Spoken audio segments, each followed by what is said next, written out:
जागृती news, जनसामान्यांच्या हक्काचं व्यासपीठ।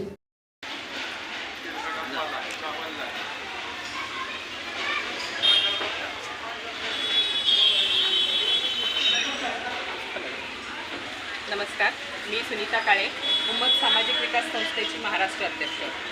आज आपण पुण्यातील मंगळवार पेठेतील भीमनगर येथील एका आरोग्य कोठी समोर जवळ उभे आहोत। या आरोग्य कोठीचे मी बऱ्याच वेळा दिवसाही निरीक्षण केले आणि रात्री निरीक्षण केले। दोन्ही वेळेला याला कुलूप नसतं हे माझ्या लक्षात आल्यानंतर मी इथे फोटो व्हिडिओज घेतले होते। आज कॉर्पोरेशनमध्ये जाऊन त्याचा पाठपुरावा घेतला। संदीप कदमकरांना आम्ही भेटले आणि त्यांना विचारले की ही कोठी कायम उघडी का असते। स्लम एरियातली कोठी असल्यामुळे इथे काहीही गैरप्रकार घडू शकतो आणि काही घडले असल्यानंतर त्याची जबाबदारी कुणाची असेल ही प्रश्न आम्ही तिथे विचारलेले आहेत। त्यांनी ही कोठी आम्हाला उघडी करून दाखवली आणि इथे आल्यानंतर जे अधिकारी आम्हाला भेटले तर त्यांचं उत्तर असं होतं की कोठीला लॉक केला तरी ते लॉक तोडले जाते।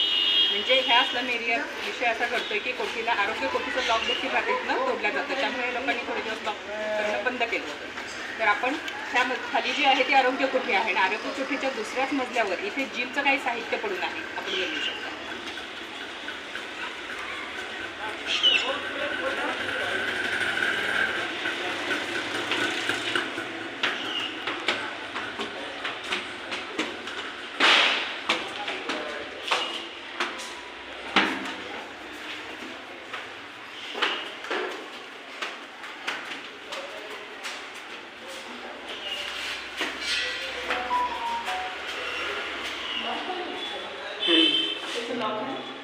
या बंद कुलपहाड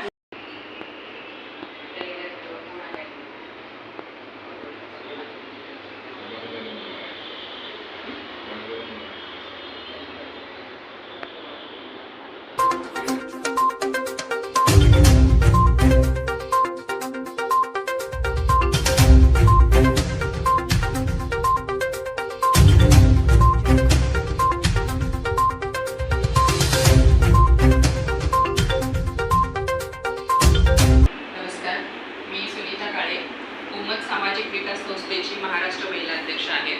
माझ्या उजव्या बाजूला माधुरी गायकवाड, पुणे शहर अध्यक्ष, आणि माझ्या डाव्या बाजूला फिरोजभाई बागवान, संस्थापक आणि अध्यक्ष संस्थेचे। आज एक महत्त्वाचा सामाजिक विषय घेऊन आपण इथे सगळेजण आलेलो आहोत की मंगळवार पेठेतील भीमनगर येथील संत गाडगेबाबा आरोग्य कोठी ही माझ्या ऑफिसपासून जवळ असल्यामुळे माझं नेहमी तिथून जाणं येणं आहे। ती कोठी मला नेहमीच उघडी दिसायची। मी खूप वेळेला पाहिलं की ती कोठी उघडी का असते। तिथे आसपास चौकशी केल्यानंतर कळलं की इथे जर आम्ही लॉक केलं कोठीला तर ते लॉकही आसपासची मुलं तोडतात। म्हणजे तो स्लम एरिया असल्यामुळे त्या मुलांना बसण्यासाठी आणि काही चुकीची कामं करण्यासाठी ती जागा योग्य वाटते। पण असं असेल तर आरोग्य विभागाचं लक्ष कुठे आहे? घनकचरा विभागाची ती कोठी आहे।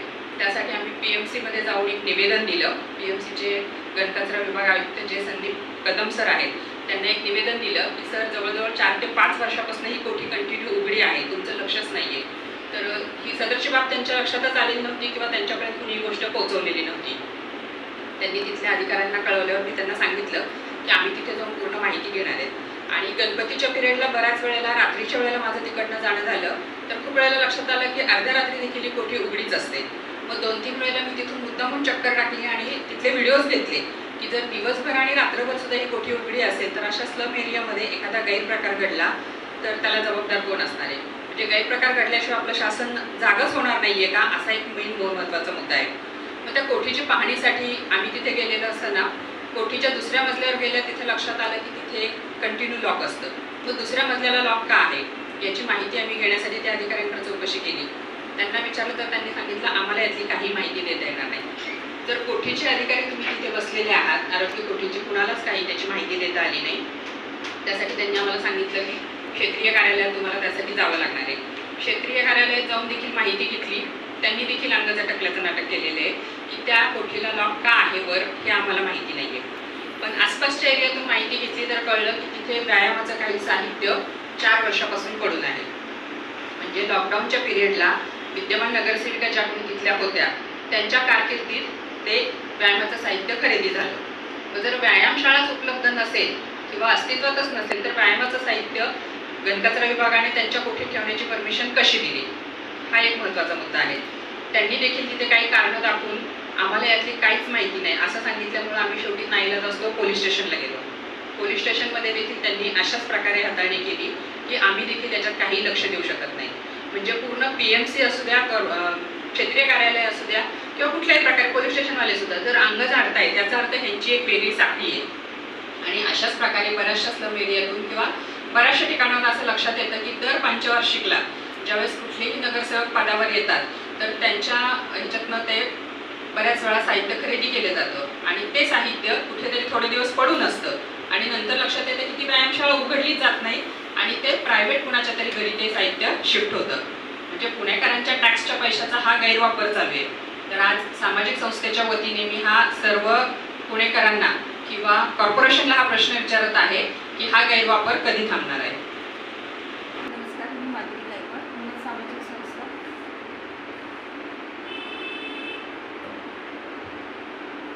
नमस्कार, मी माधुरी गायकवाड, उन्नत सामाजिक संस्था पुणे शहर अध्यक्ष. तसे आमची सामाजिक संस्था आहे.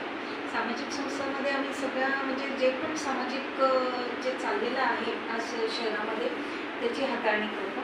तर असंच हा एक प्रकरण आम्हाला आढळलेलं होतं कार्य करताना. तर आम्हाला हे पण नव्हते की आरोग्यकोटी असताना ती आरोग्यकोटी इतकी घाणेरडी आहे. म्हणजे तुम्ही स्वच्छतागृह तिथे बघितला, टॉयलेट बघितला, फार म्हणजे असं तुटलेलं म्हणजे असं घाणेरड्या प्रकारे ते हाताळलं. आम्ही त्यांना विचारलं पण त्या कोटी जे चालवतात त्यांनी काही म्हणजे त्याचं उत्तरच दिलेलं नाही आम्हाला की कोटी का घाण आहे म्हणून. आणि दुसरं आम्हाला हे पण आहे, शासनावर आम्ही हे टाकतो की शासन आम्हाला म्हणते की आमच्याकडे लोक नाही आहे तेवढी. पण ज्या प्रकारे आपण वॉर्ड वाईज सगळे महानगरपालिकेने वॉर्ड वाईज जेव्हा हे दिलेले आहेत, महानगरपालिकेला काम करायला लोक दिलेली आहेत, तर हे लोक जातात कुठे, काम करत नाही. आणि शासनाला हे पण एक विनंती आहे की जेव्हा तुम्ही सगळे कोटी बांधता किंवा काही काम करता तर एकदा का होईना महिन्यात नाही तिथे येऊन चक्कर मारायची आणि काय परिस्थिती आहे तिथली एक्झॅक्टली ती बघायची. धन्यवाद.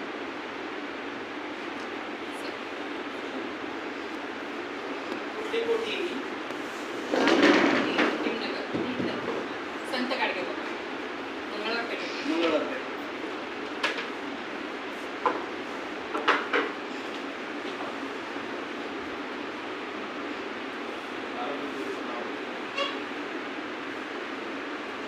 नमस्कार, मी उन्नत सामाजिक विकास संस्थेचा कार्यकर्ता, संस्थापक अध्यक्ष आमचे फिरोजभाई बागवान, आमचे सुनीता काळे मॅडम, माधुरी मॅडम, आमचे बागवान साहेब. आज मंगळवार पेठेत एक आरोग्य कोटी आहे ज्याचं नाव श्री संत गाडगे बाबा महाराज. संत गाडगे बाबा महाराजांनी स्वच्छता अभियान राबवली, हा सर्वात महत्त्वाचा मुद्दा आहे. आणि त्याच्या नावाखाली काही समाजकंत्राटकांनी त्या आरोग्य कोटीत काही स्वच्छता वगैरे काय ठेवले नाही आणि तिथे काय नशामुक्त वगैरे तिथे नशेचे जे पदार्थ आहेत ते तिथे आम्हाला आढळले. आमचे मॅडम बरेच दिवसापासून तिथे जात असताना त्यांनी त्याचा पाठपुरावा घेतलेला आहे. तर सांगण्याचा उद्देश असा आहे की आमच्या मॅडमने जे सुनीता मॅडम आहेत त्यांनी बरेचशा लोकांना आपलं PMC असो, पोलीस स्टेशन असो, पुणे महानगरपालिका असो, सगळ्या या ठिकाणी निवेदन टाकलं असून हे लोक आम्हाला सहकार्य करत नाही. कारण समाजामध्ये आज उन्नत सामाजिक विकास संस्था समाजामध्ये हे लोकांना चांगल्या पद्धतीने काम करतात आणि लोकांना याचा संस्थेचा चांगल्या प्रकारे फायदा पण होतो. तर मला सांगण्याचा उद्देश असा आहे की हे आम्हाला सहकार्य का करत नाही आणि हे सहकार्य कधी करणार. तिथं गैरप्रकार घडल्यावर आणि हे गैरप्रकार घडल्यावर सगळ्यांना डोकेदुखी वाढली. ऑलरेडी पुण्याचं नाव गुन्हेगारीपासून तर अत्याचारापर्यंत सगळं नाव खराब झालेलं. हे आपले पुणेरी असं असतं का मला सांगा. मी आमच्या वतीने उन्नत सामाजिक विकास संस्थेच्या वतीने मी अजून त्यांना सांगतो, चेतावणी देतो की आम्हाला लवकरात लवकर हे सगळं व्यवस्थित करून देणं, अन्यथा आम्ही आंदोलन वगैरे कसं. जय महाराष्ट्र. महाराष्ट्र महाराष्ट्रातील ताज्या बातम्या पाहण्यासाठी आमच्या उम्मत जागृती न्यूज चॅनलला यूट्यूबवर सबस्क्राईब करा आणि बेल आयकॉन प्रेस करा.